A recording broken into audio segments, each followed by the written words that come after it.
जीवित परमेश्वर का प्रेम पत्र योएल नबी की किताब अध्याय 3।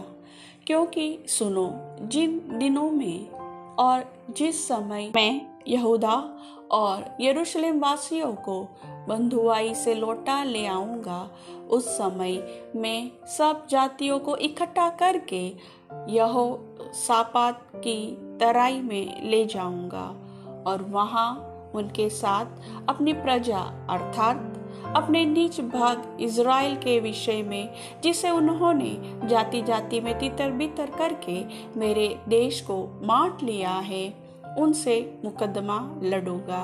उन्होंने तो मेरी प्रजा पर चिट्ठी डाली और एक लड़का वेश्या के बदले में दे दिया और एक लड़की बेचकर दाख मधु पिया है। हे सोर और सीदोन और फलिस्तीन के सब प्रदेशों, तुमको मुझसे क्या काम? क्या तुम मुझको बदला दोगे? यदि तुम मुझे बदला भी दो तो मैं शीघ्र ही तुम्हारा दिया हुआ बदला तुम्हारे ही सर पर डाल दूंगा, क्योंकि तुमने मेरा चांदी सोना ले लिया और मेरी अच्छी और मनभावनी वस्तुएं अपने मंदिरों में ले जाकर रखी है और यहूदियों और यरूशलेम वासियों को यूनानियों के हाथ इसलिए बेच डाला है कि वे अपने देश से दूर किए जाए। इसलिए सुनो, मैं उनको उस स्थान से जहाँ के जाने वालों के हाथ तुमने उनको बेच दिया बुलाने पर हूँ और तुम्हारा दिया हुआ बदला तुम्हारे ही सिर पर डाल दूंगा। मैं तुम्हारे बेटे बेटियों को यहूदियों के हाथ बिकवा दूंगा और वे उनको शबाइयों के हाथ बेच देंगे जो दूर देश के रहने वाले हैं, क्योंकि यहोवा ने यह कहा है। जाति जाति में यह प्रचार करो, युद्ध की तैयारी करो, अपने शूरवीरों को उभारो। सब योद्धा निकट आकर लड़ने को चढ़े और अपने अपने हल की फाल को पीट कर तलवार और अपनी अपनी हंसिया को पीट कर बर्छी बनाओ। तो बलहीन हो वह भी कहे मैं वीर हूँ।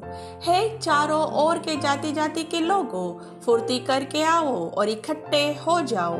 हे यहोवा, तू भी अपने शूरवीरों को वहां ले जा। जाति जाति के लोग उभर कर चढ़ जाए और यहोशापात की तराई में जाए, क्योंकि वहां मैं चारों ओर की सारी जातियों का न्याय करने को बैठूंगा।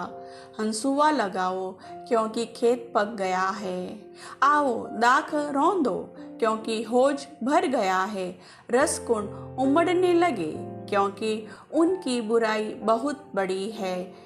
निपटारे की तराई में भीड़ की भीड़ है, क्योंकि निपटारे की तराई में यहोवा का दिन निकट है। सूर्य और चंद्रमा अपना अपना प्रकाश न देंगे और न तारे चमकेंगे। और यहोवा सिय्योन से गरजेगा और यरूशलेम से बड़ा शब्द सुनाएगा और आकाश और पृथ्वी थर थर आएंगे, परंतु यहोवा अपनी प्रजा के लिए शरण स्थान और इज़राइलियों के लिए गढ़ ठहरेगा। इस प्रकार तुम जानोगे कि यहोवा जो अपने पवित्र पर्वत सिय्योन पर वास किए रहता है, वही हमारा परमेश्वर है। और यरूशलेम पवित्र ठहरेगा और परदेशी उसमें होकर फिर न जाने पाएंगे। और उस समय पहाड़ों से नया दाख मधु टपकने लगेगा और टीलों से दूध बहने लगेगा और यहूदा देश के सब नाले जल से भर जाएंगे। और यहोवा के भवन में से एक सोता फूट निकलेगा, जिससे सित्तीम की घाटी सींची जाएगी। यहूदियों पर उपद्रव करने के कारण मिस्र उजाड़ और एदोम उजड़ा हुआ मरुस्थल हो जाएगा, क्योंकि उन्होंने उनके देश में निर्दोष की हत्या की थी।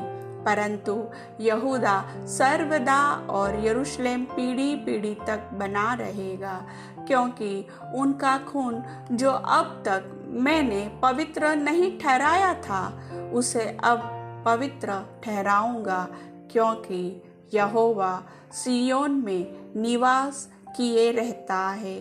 प्रभु वचन के सुनने वाले सभी भाई बहनों को आशीष दे। आमीन।